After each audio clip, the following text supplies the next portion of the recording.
अच्छा वसीम भाई, मैं इस पे भी बात करना चाहूँगा कि सपोज़ किसी पे कोई बहुत बड़ा प्रॉब्लम आ गया है, कोई शॉकिंग इवेंट हो गया उसकी लाइफ में, कोई एंग्जाइटी से यानी बहुत ज़्यादा एंग्जाइटी में उलझा हुआ है वगैरह वगैरह।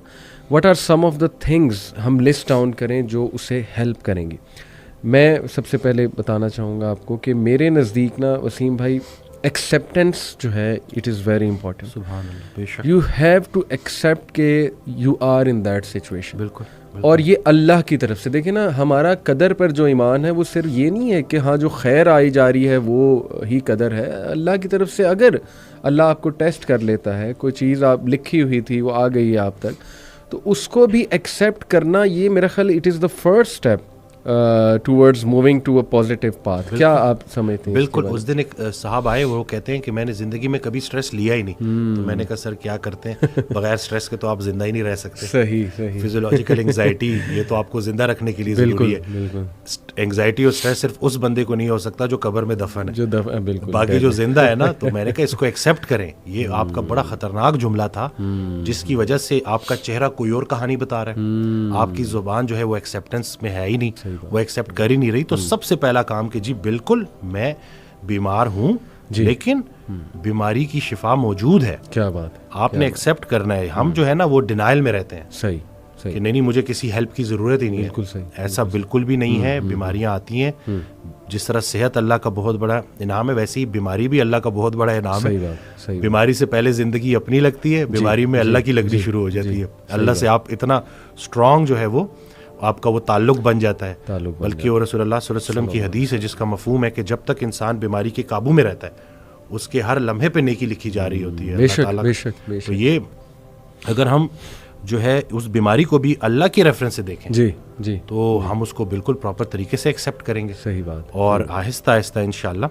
बेहतर दिन भी आएंगे इंशाल्लाह। और जिसको वसीम भाई हम अक्सर बड़ी सख्त आजमाइश समझ रहे होते हैं ना, I think that is the refinement process, not even an आजमाइश।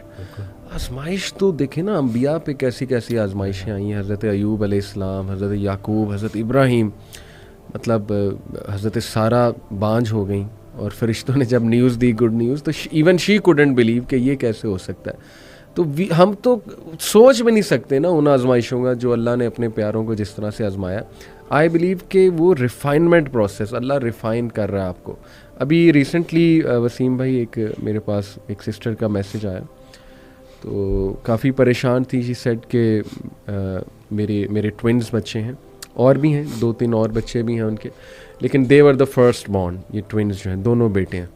शी सेड कि उन्हें कोई न्यूरोलॉजिकल डिसऑर्डर है, उनकी ना गर्दन नहीं टिकती, और हर वक्त यानी ज़ाहिर है कि parents become dependent on such children. तो शी सेड कि उनका इम्यून सिस्टम भी बहुत वीक है, यानी उन्हें हर तीसरे दिन को बीमारी हो जाती है। तो हर वक्त ना हम खपे हुए हैं उनके साथ ही, जो ना हम जुड़े हुए। एंड शी वाज सेइंग कि मुझे नहीं यकीन आ रहा ये मेरे साथ हो गया, और मैं क्वेश्चन करती हूँ इसको, डेली क्वेश्चन करती हूँ कि ये क्यों हुआ मेरे साथ, और मैं अल्लाह से भी पूछती हूँ कि मेरे साथ क्यों। और आहिस्ता आहिस्ता मैं अल्लाह के बारे में थोड़ा सा नेगेटिव भी जो है ना वो होती जा रही हूँ। सबसे पहले तो मैंने अप्रीशिएट किया कि आपने अपनी वो दिल की एक वो सही ख्यालात जो हैं उनको सामने रखा है, ज़ाहिर है इट्स इम्पॉर्टेंट। लेकिन फिर मैंने उनका कहा कि देखिए, सबसे पहले यू हैव टू एक्सेप्ट कि you are in this situation and it is from अल्लाह सुब्हानहू व तआला। ये लिखा हुआ था आपके लिए कि आपके बेटे उनको ये इशू होगा। सबसे पहले उसको एक्सेप्ट कर लें एक ठंडी आह भर के। उसके बाद ये सोचें कि ये अल्लाह सुब्हानहू व तआला की तरफ से ज़रूर इसमें को खैर। और फिर मैंने उन्हें कई खैरें गिनाई। एक तो ये कि देखें, मैंने कहा जो ऐसे बच्चों की कफ़ालत करते हैं जो अल्लाह की तरफ से एक आजमाइश है, तो ऐसे बच्चे तो वैसे ही पुल सिरात से उनके लिए एक जो है ना वो आप कह लें कि निजात का बाइस बने। हदीस में अल्फाज हैं इस तरह। दूसरा ये कि एक एक मौके पे आपके गुनाह झड़ रहे हैं, यानी अल्लाह को पता है ना ये मेरा बंदा हर वक्त परेशान और खपा हुआ है, तो अल्लाह आसानी भी पैदा करेगा। हो सकता है आपको वो अभी समझ आ जाए कि ये क्या था मकसद इन बच्चों का, हो सकता है आपको क़यामत वाले दिन दिखाए अल्लाह। तो ये तो इंसान कभी नहीं कह सकता ना कि नहीं जी I am destroyed, I am doomed and I am gone.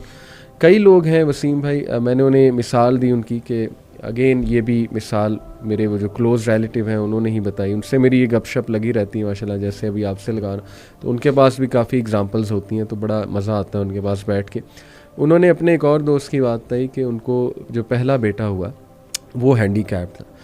और डॉक्टर्स ने जवाब दे दिया कि जी ये या तो इसे वेंटिलेटर से उतार देंगे हम, ठीक है, तो ही इज़ डेड, जब बिल्कुल छोटा था, या ये कि इसका हम थोड़ा बहुत इलाज करते हैं लेकिन he will be handicapped for life, कोई उसको रेयर डिजीज़ थी। ही साइड के नहीं हमारा इस पर बिलीफ नहीं है कि मार दिया जाए। मर्सी किलिंग आपको पता है वेस्ट में एक पूरा कॉन्सेप्ट है। ही साइड के नहीं, मुझे कबूल है ये बच्चा। और वसीम भाई वो कहते हैं कि मैंने आज तक उस बंदे के मुंह पे शिकायत नहीं देखी, and he loves his son so much. 6 साल 7 साल का वो बच्चा हो गया, यानी वो इतनी एफर्ट कर रहा है ना वो बंदा अपने बच्चे के लिए।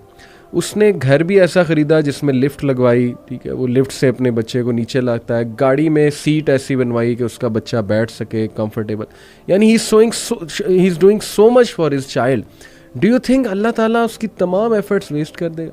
अल्लाह ताला उसको जज़ा नहीं देगा। अल्लाह कहता है कि ज़र्रा बराबर भी नेकी करोगे ना मैं सामने ले आऊँगा, और ज़र्रा बराबर भी बुराई की होगी मैं उसको भी सामने ले आऊँगा। और अल्लाह कहता है कि इस मोहसिनीन को तो अल्लाह फिर ऐसे रिवॉर्ड करेगा कि आप जो है वो सोच भी नहीं सकते। तो देखें ऐसी मिसालें भी हैं वसीम भाई कि who are in that situation boldly and bravely they have accepted that situation. We have to be brave in life. कभी कभी ना एक जुमला ही वसीम भाई काफ़ी होता है किसी के लिए। मेरे एक दोस्त हैं, उनकी बेटी जो हैं इकलौती बेटी हैं, उनको खुला मतलब अभी रिसेंटली ओनली बड़ा उनके साथ हादसा हुआ, बहरहाल वो जो भी मामला था, लेकिन ये कि बड़े दुखी थे। तो उन्होंने मेरे से काफ़ी डिटेल में बात की। तो अभी रिसेंटली मैं उनसे मिला ना तो बड़ा खुश थे माशाल्लाह। और ख़ुद उन्होंने बताया कि अली भाई यकीन करें आपका एक जुमला जो है ना वही मेरे लिए काफ़ी था। मैंने कहा अच्छा कौन सा जुमला, क्योंकि मुझे भी नहीं याद था, मैंने तो काफ़ी बातें की थी। कहते नहीं वो एक जुमला, कहते आपने सबसे पहले मुझे कहा था कि लिसन बी ब्रेव, बहादुर बने, जो हो गया है उसको फेस करें, अल्लाह ताला बेहतर करेगा। कहते बस that's it, I became brave. अल्लाह से मैंने कहा अल्लाह मुझे बहादुर बना दे, मुझे सकत दे दे ये सिचुएशन एक्सेप्ट करने की। और फिर कहते हैं कि अल्लाह सुब्हानहू तआला ने ऐसा सुकून, ऐसा गिना और ऐसी सकत दी कि मैं भी हैरान हूँ। माशाल्लाह हम मुस्करा रहे हैं अल्हम्दुलिल्लाह। अल्हम्दुलिल्लाह। उस दिन एक खातून आई थी, उनका जिक्र अगर मैं भूल जाता तो क्योंकि मैंने उनसे अच्छा हुआ मुझे याद आ गया जी कि आई तो इस तरह था कि उनके वालिद की डेथ हुई, उनकी वालदा की डेथ हुई, उन्होंने अपने वालिदैन की बड़ी खिदमत की, फिर वो अकेली हो गई, मैरिड नहीं है। तो मुझे कहती हैं कि डॉक्टर वसीम वो पॉइंट, वो टाइम जिस वक्त मेरे गुमराह होने के चांसेस सबसे ज़्यादा थे, फिर मुझे कुछ लोग मिल गए। अच्छा। और मेरी जो रात है वो अल्लाह और अल्लाह के हबीब सल्लल्लाहु अलैहि वसल्लम के जिक्र से जो है ना वो रोशन हो गई। क्या बात। तो आपने जब भी जाना है ना तो आपने एक मोहम्मद अली भाई के सामने ये बात करनी है, सुभान अल्लाह, और दूसरा तोहा इब्ने जरीर। कहते हैं कि उनकी जब नई वीडियो माशाल्लाह आती है माशाल्लाह तो मेरे लिए वो ईद का समा होता है। क्या बात, क्या तो बात। मैंने जो है आपकी बात करवे कर अल्लाह अकबर, अल्लाह अकबर। ये बस अल्लाह ताला ने ही हमें कुछ अच्छी चीज़ें वसीम भाई हम हमारे मुंह से कहलवा देते हैं। अल्लाह हमारा कोई कमाल नहीं है, और इन सिस्टर में बड़ी खैर होगी। दैट्स वाई अल्लाह सिलेक्टेड हर। माशाल्लाह अल्लाह जिसको पसंद कर लेता है ना फिर उसी को अल्लाह दीन की समझ भी देता है, अपने रास्ते पे भी लाता है। तो जज़ाकल्लाह आपने उनका मैसेज दिया।